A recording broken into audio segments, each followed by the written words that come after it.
रहीम अस्सलाम वालेकुम। Harvard academy की तरफ से आपको वेलकम कहते हैं।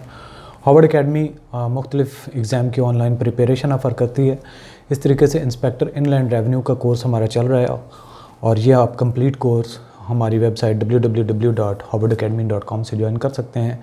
तो अपने एस्पिरेंट्स को याद करवाते चलें कि हम सिनॉप्सिस ऑफ टैक्सेशन की बुक को फॉलो कर रहे हैं, तो आपको रिकमेंड भी वही करेंगे कि आप अपनी बुक को ले लें, क्योंकि हम इसको कंसेप्चुअली भी फॉलो कर रहे हैं और थ्रू रीडिंग भी ईच एंड एवरी एस्पेक्ट से हम इसको कवर करने की कोशिश करें, ताकि एग्ज़ाम के दिन आपको इसमें कोई भी जो रिवीजन के हिसाब से भी आपके पास हार्ड कॉपी अगर होगी तो आप उसको ईज़िली रिवाइज़ कर सकते हैं क्विकली। जो इम्पॉर्टेंट नोट्स होंगे, जो बातें होंगी, वो आपने अपने पास नोट की होंगी, जो ड्यूरिंग लेक्चर आपको हमने हाईलाइट की होंगी कि इम्पॉर्टेंट एक एग्ज़ाम के हवाले से। तो बाकी आप जो है जूम के सेशंस को भी कंसेक्टिवली साथ फॉलो करते रहें। जो हमने कवर किए थे उसमें कॉमन क्वेश्चंस होते हैं जो लेट ज्वाइन करने वाले एस्पिरेंट के माइंड में क्वेश्चन होते हैं, तो वो आप जूम सेशन में जो हमने क्यूरीज़ को एड्रेस किया हुआ है, तो बहुत सारी क्यूरीज़ आपकी वहाँ से सॉल्व हो जाती हैं।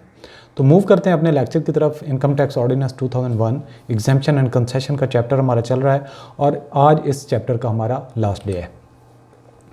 विद होल्डिंग के बारे में हमने बात की थी। क्लास मुख्तलिफ हैं, सेक्शंस उनके हवाला जात दिया गया है।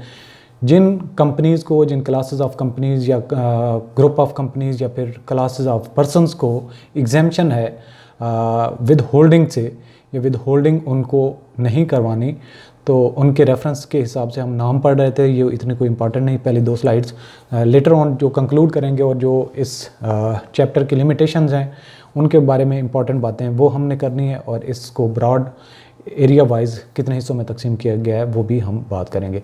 तो क्लास 114A हमें बताती है, जिसमें सेक्शन 114 सब सेक्शन 1 और इसका सब पार्ट ए और सेक्शन 181 कवर होते हैं, जिसमें non resident individual holding Pakistan origin card POC जिसको कहते हैं, और national ID card for overseas Pakistanis NICOP, और computerised ID card maintaining foreign currency value account FCVA, और non resident Pakistani rupee value account NRVA with authorized banks in Pakistan under the foreign exchange regulation issued by State Bank of Pakistan. This clause does not apply to Pakistan source taxable income of the person except those specified in the clause. यानी कि ये class Pakistani source taxable income पे नहीं होती, बाकी जितने हमने ऊपर कवर किए उनके ऊपर ये क्लास अप्लाई होती है। इसके बाद क्लास नंबर 115 है, सेक्शन 153 इसको कवर करता है। Traders being individuals having turnover up to 100 million rupees as a prescribe person, तो उनको भी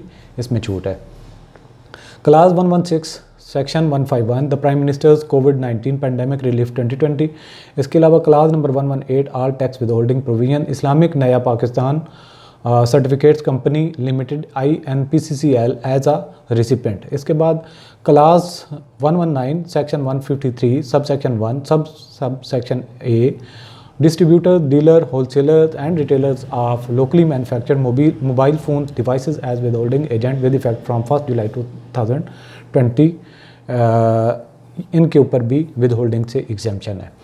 अब हम देखेंगे कि exemption to foreign expert, अगर कोई फॉरेन कंट्री का एक्सपर्ट पाकिस्तान ने हायर किया है या पाकिस्तान ने किसी कंपनी ने हायर किया है और वो टेक्नोलॉजी या वो एक्सपर्टीज़ पाकिस्तान में मौजूद नहीं है और वो गैप फिल करना मकसद है, लेकिन फेडरल बोर्ड ऑफ रेवेन्यू से पहले आपको इजाज़त लेना पड़ेगी, और ऐसे फॉरेन एक्सपर्ट को भी टैक्स से एग्जेम्पशन होती है। Income tax payable by a foreign expert shall be exempt in order to mitigate part of the cost of obtaining foreign support to fill productivity gap if the expert is acquired with the prior approval of the Ministry of Textile Industry। तो gap fill करने का मकसद ये है कि जो cast beer करना पड़ती है एक्सपर्ट की सर्विसेज लेने के लिए, तो उसको कम करना main federal board of revenue या फेडरल गवर्नमेंट की तरफ से ये एक पैकेज टाइप समझें।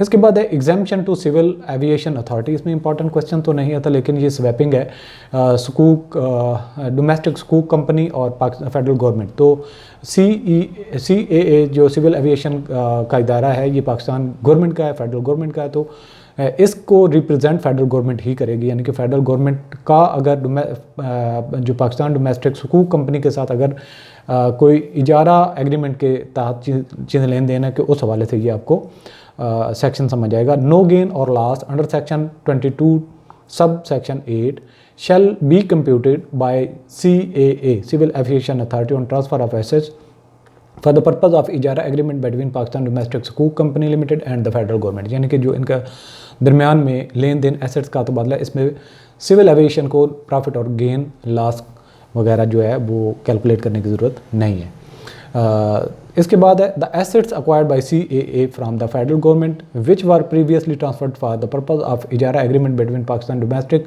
स्कूक company limited and the federal government shall not be treated as a depreciable asset for CAA. The CAA shall not charge depreciation on the assets. Provision to clause 75 provides that depreciation shall be allowed at the written down value of the assets immediately before their transfer for the purpose of ijara agreement. Perhaps this is for the company which has given the asset on ijara, the Pakistan domestic स्कूक company. यानी कि federal government और Pakistan domestic स्कूक company जो है, इनके दरमियान में जो स्वैपिंग हुई थी या जो ट्रांसफ़र एसेट्स हुए थे फेडरल गवर्नमेंट से इजारा या जो पाकिस्तान डोमेस्टिक स्कूक कंपनी को, तो जब दोबारा ये पे वापस आए तो इन पे कहा गया कि सिविल एविएशन अथॉरिटी को जो फेडरल गवर्नमेंट के एग्रीमेंट के बिहाफ पे एसेट्स वापस मिले, इन पे डेप्रिसिएशन नहीं करने की ज़रूरत। लेकिन उनकी डेप्रिसिएशन किससे काउंट होगी? जो उनकी return down value. Return down value का मतलब ये है कि आज आपने एक एसेट खरीदा 1 लाख का, 3 साल के बाद उसकी डेप्रिसिएशन 10-10 हज़ार पर मंथ निकालते जाएँ तो वो तकरीबन 70,000 अगर बच जाती तो रिटर्न डाउन वैल्यू वो हो जाएगी।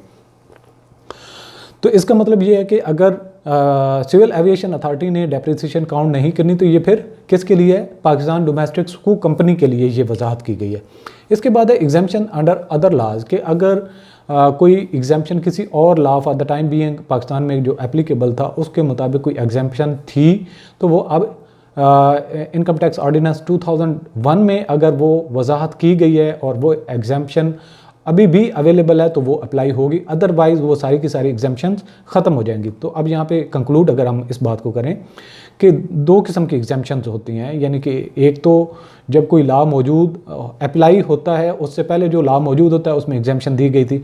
इट्स मीन कि जो पहले एग्जाम्पशन किसी और लॉ के मुताबिक फॉर द टाइम बीइंग जो इनकम टैक्स ऑर्डिनेंस 2001 के अप्लाई होने से पहले की थी, अगर वो रिवाइज करके इनकम टैक्स ऑर्डिनेंस 2001 में भी दी गई हैं तो वो अप्लाई होंगी, अदरवाइज उनकी एग्जाम्पशन अप्लाई नहीं होगी, वो ख़त्म हो जाएगी।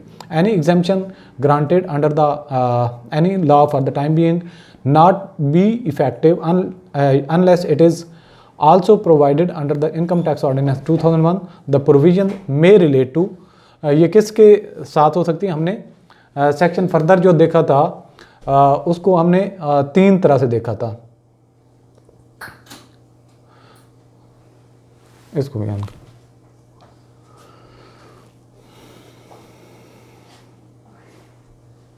और सोच ही ना रह गया है कितने मिनट है।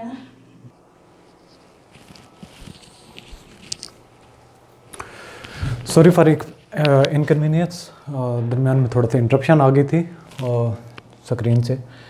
अच्छा, बात हम कर रहे थे कि जो एक लॉ पहले से मौजूद होता है और अगर वो लॉ पहले आपको कोई प्रोविज़न दे रहा है इनकम टैक्स ऑर्डिनेंस के एग्जाम्पशन के हवाले से अगर हम बात करें तो 2001 से और पहले अगर कोई एग्जाम्पशन मौजूद थी तो अभी अगर इनकम टैक्स ऑर्डिनेंस 2001 में वो रिन्यू हो गई, उसमें एग्जाम्पशन दी गई तो ठीक है, अदरवाइज़ वो ख़त्म हो जाएगी।